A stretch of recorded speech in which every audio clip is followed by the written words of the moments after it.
Hello YouTube, my name is Adam from Gunjack, and today with a review of the A&K Masada, which is this gun right here.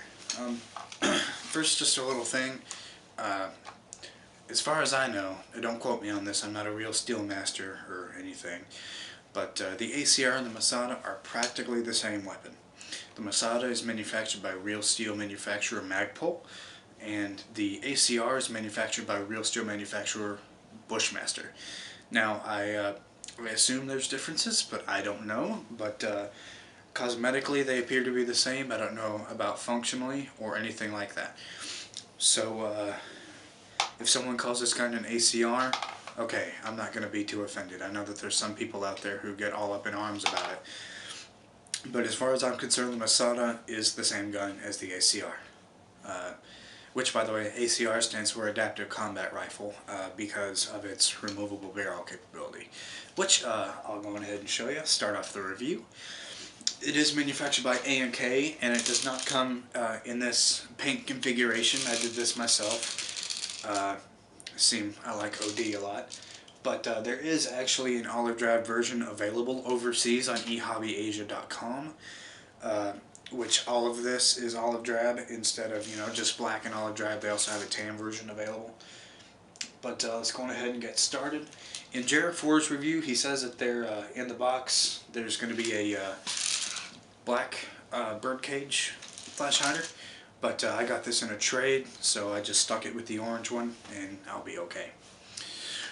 Now the battery goes right inside here in the handguard, sort of like what you would see on a G36. Just this pin right here, you need to pop it out. You may need some help the first couple of times, or maybe all the times, just to get the thing out. There we go. There's your pin. Just put that down and remove the handguard. And see, right here is your connector. It's wired to small Tamiya. And you got your fuse casing in there also.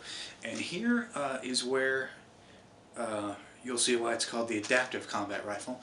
It's because if you take this little piece here and just turn it, you may need to move this middle piece here. Mine's a little bit non-cooperative. And just remove this, the entire barrel assembly comes out. A&K makes a CQB barrel for this, so that if you wanted to swap them out, you could. As far as I know, this is the standard configuration. But of course, you can buy the CQB if you want to.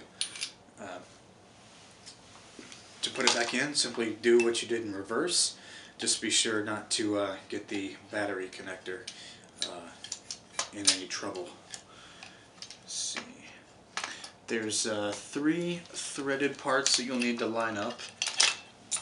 Just move them to it. Start on the same side that you removed it from, and push it to the other direction as hard as you can. And there we go.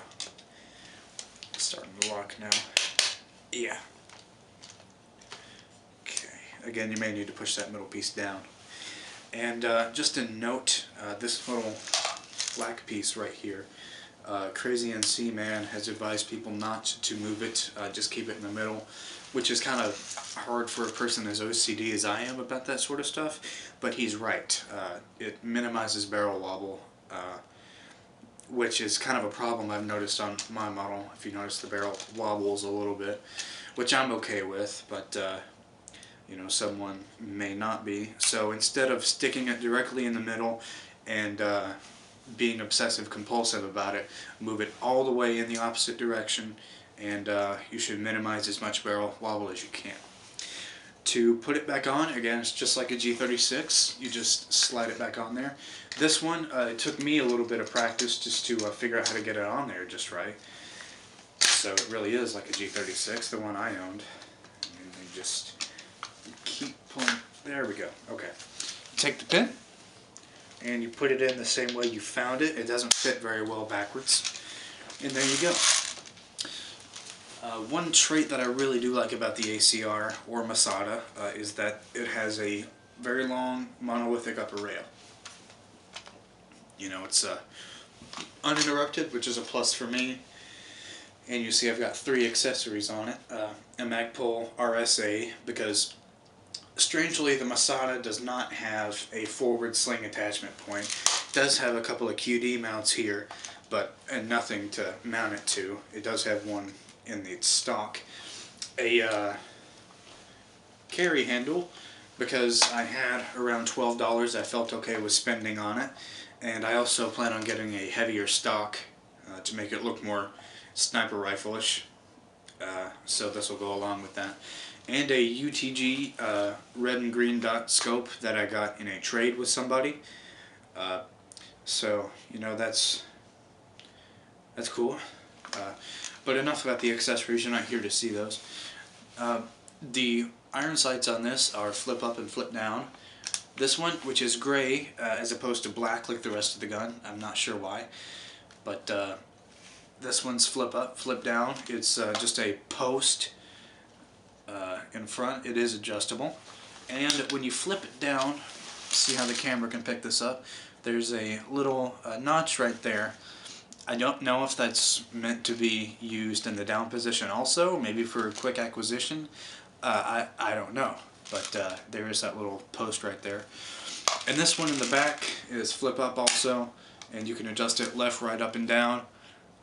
It's got numbers on it and everything, but for this one, I don't know, see, it's not behaving. I don't know why I seem to have some trouble just trying to flip that one down. I don't know if it's just this one or what.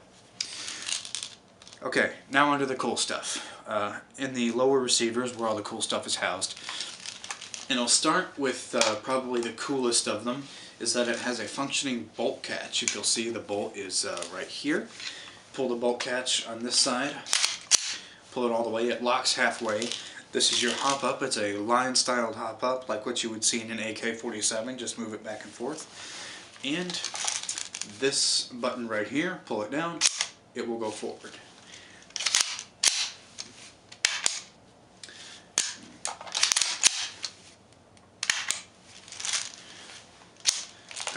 My spring might be getting weak, I don't know. There it goes, I don't know. But, and it does have this button located on the other side. This gun is full ambidextrous out of the box. You'll see here the fire selector. It's on this side also. The magazine release, there's also one on this side for left-handed users. And, the only way that it couldn't be ambidextrous is if you wanted to fold the stock.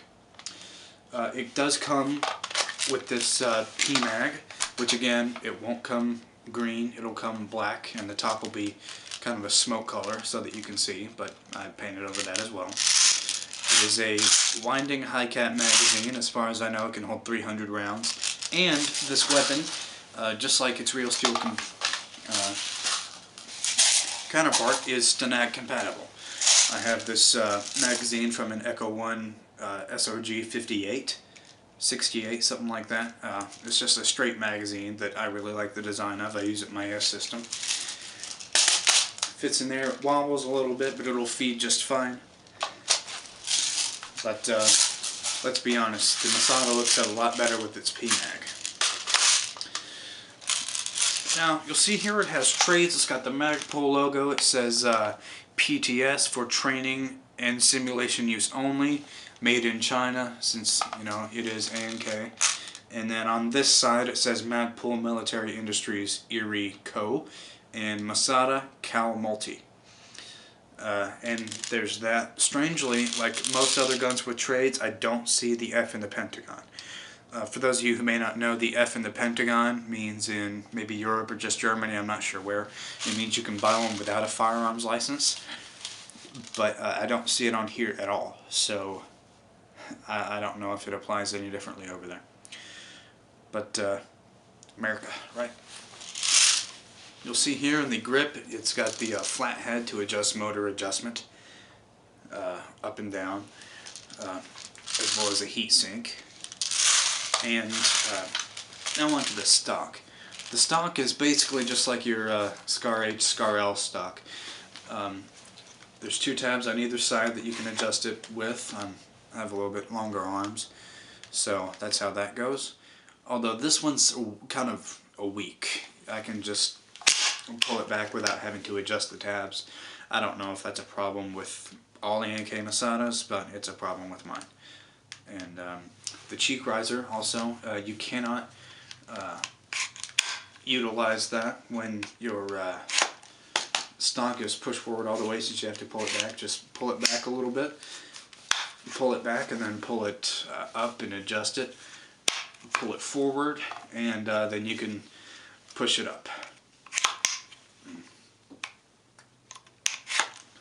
Kind of an odd angle to do it for the camera, but you know. And the this button right here will fold it.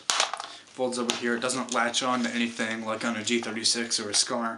It just kind of holds there by spring tension. But you see, it's not just going to fly loose or anything. You got to give it some good effort for it to go back. It'll come stock with an 8.4 volt battery, if I'm not mistaken. But of course, you can run 7.4 volt LiPo. Should be okay to go on that. The only thing that I've heard on that is that you want to replace the motor, maybe to a JG Blue or something. But so far, I haven't had any problems out of my motor, and I haven't heard anything from the previous owner about that. Really, the only things that I complain about on this one is the stock thing that I mentioned. The fact that the barrel wobbles a little bit, but like I said, I think that's on all A&K Masadas. The fire selector is just kind of crunchy to move. It doesn't really lock into place. Like I said, I don't know if that's mine or someone, or just on all production models. I kind of wish I would have gotten one new, but hey, I saw the opportunity and I took it. And also the magazine release on the right side, which is kind of unfortunate because, you know, my primary is an M4, so this is how I release magazines. If you release it this way, the button will get stuck, and you have to push the mag release on the other side to put it back in, which is kind of strange, but I don't know. Another question, I'm sure I'm going to get asked about this because of my previous review of it, but I have the A&K 5,000 round Stenag box magazine here, and I can confirm that it will not fit. Maybe if you hold it here it'll start to feed, but it won't click into place like it does on an M4 or a SCAR. It's not going to do it. The receiver's too low for that to happen. So, sorry, drum magazine aficionados, you can't use it with your Masada. The same probably does go for the PTS Masada, but I don't know. I don't have one to test that with. Wish I did, that'd be nice. Out of the box, if I'm not mistaken, it'll probably shoot around 350 FPS. But like I said, I don't have one. I didn't get one stock. So I can't really tell you. Some aftermarket accessories, again, you can get the RSA for a forward sling mount, and the back one is right back here. I forgot to mention that when I was on the stock. You can also get the MOE rails to put on the bottom in case you wanted a foregrip or anything, which I might end up doing. I have like 50 foregrips laying around. And the CQB barrel, again, if you wanted to get the quick change barrel. And that's about it for this gun. It's a very nice gun. In the United States, it'll run you about $250 to $300 depending on where you find one. Overseas, it'll cost you less, but shipping's going to be about $40 to your house. And that's just for air and ground. That's just the cheapest option. But again, if you want to do it, go ahead. Like I said, overseas they have the olive drab, the tan, excuse me, and they probably have Chan in Asia too. They have the tan version and the black version. Again, this one was black, I just painted it. But domestically, I've only seen the black version and the tan version. I have not seen the olive drab version. So I almost denied its existence when I first saw it. I was just like, OD ACR. I like OD. But, and again, it will come with more features stock out of the box than it does here. and it won't come with the scope, the carry handle, or the RSA. Those are all aftermarket parts, I'm afraid. But just cosmetically, the Masada is a very sexy weapon. It is, oh, I love it. Just about as much as a TAR-21 or a 5.7. I just love those for some reason. But, you know, I digress. Cosmetically, I love it. Internally, it performed very well when I was shooting it in my backyard. I liked it. I haven't had a chance to field it yet, but when I get one, I'll let you guys know how it performed. And that about does it for this gun. Out of 10, I would give it a 8.4. 8.1. Simply because, you know, cosmetically it's what most people are looking for, and that's why it's sort of higher on the price. Not because it's superior internally. Internally it's probably on the same page as maybe D-Boys, but no one else makes an ACR except for Masada PTS. So you basically have no choice. So that's just how they get you there. But it does perform, like I said, just like a D-Boys, and D-Boys perform okay. They perform good enough for me, unless you have the extra money for the Masada, made by Magpul. I would say get that one because it will probably be higher quality and perform better. But if you're kind of on a budget and you want a Masada, go ahead and pick up the A&K. There's no shame in getting one. So, that about does it for the ACR. I'm Adam from Gunjack, and for all your airsofters out there, stay frosty.